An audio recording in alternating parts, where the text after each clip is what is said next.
Well, say this for the president on this. He is consistent, very consistent. And when it comes to climate change, very determined to get his plan through with or without Congress. Critics are already blasting the president for promising to circumvent the Constitution to get his way on climate and spending a lot of cash in the process. Jedediah, what do you make of this? Well, I mean, I'm not surprised. He told us he was going to do this repeatedly. He made climate change an important issue from the start. And he said in his State of the Union address, look, if I don't have the support of Congress, I'm going to make this happen anyway. So people shouldn't be surprised. This is a guy who, when he's faced with congressional resistance, he knows he has a conservative House. He knows he has a lot of Senate Democrats who are not going to get behind this because they come from states. Yeah, he says, you know what, we'll just override them. We'll do what we need to do. This is going to hurt the coal industry. It's going to hurt many middle-class. We should explain. Dan Kish, one of the things he wants to do is exact tough emission standards on coal-firing plants and all that. The coal industry argues will kill the recovery in its tracks and their own comeback in its tracks and our own energy independence in its tracks. What do you say? Well, yeah, I mean, it's pretty simple, Neil. The world runs on energy. The United States has a huge economy that uses a lot of energy. We're using less and less because the economy is not doing so well, but we still need it. And when you drive the price of it up by making it more expensive, it hurts the economy. So not only do you hurt the sources, the coal and the communities that rely on that, you hurt all the people that need the electricity to keep their lights on, and you drive the prices up and make their lives harder. It's just that simple. That's what he promised us in 2008 with his electricity prices skyrocketing discussion, and now he's decided to deliver. And climate change is a great example. You know, when I was asked earlier about the issue of coal, you know,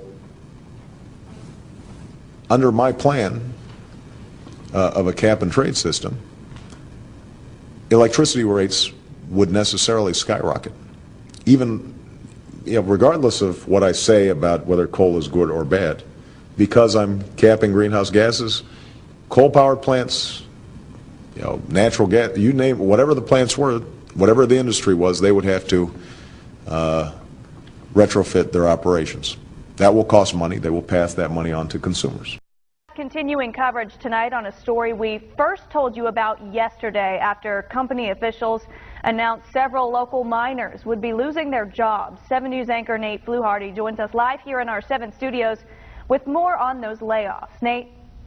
Yeah, Jamie, it was unexpected and bad news after Ohio American Energy announced their plans of laying off 32 workers at the Redbird West coal mine in Brilliant.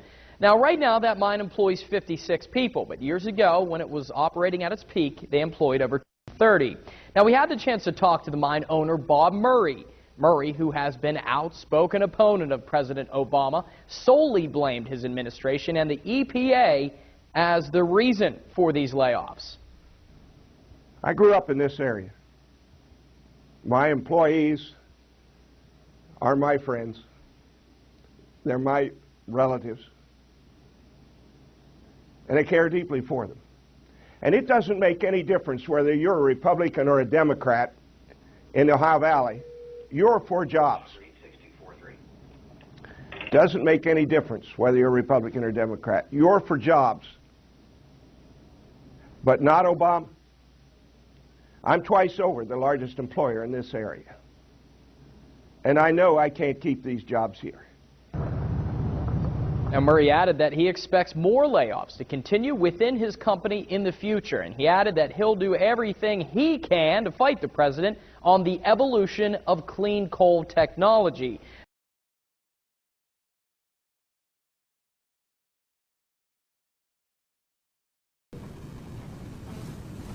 Under my plan of a cap and trade system, electricity rates would necessarily skyrocket.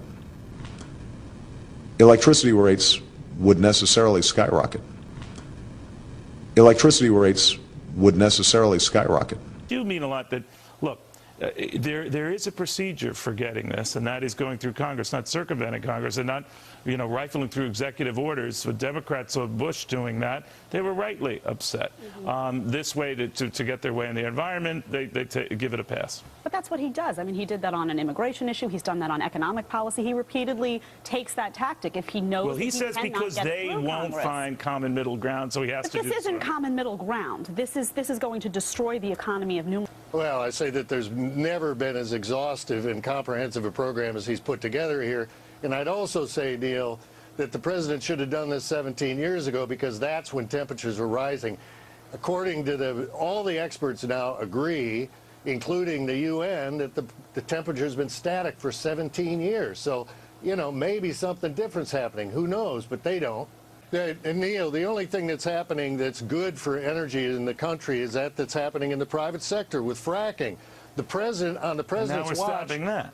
Production's going down, and in this proposal, he actually talks about investigating to see whether we ought to stop fracking. So, basically what happens is the government's great at picking and winners and losers, and generally all it picks is losers. So come on.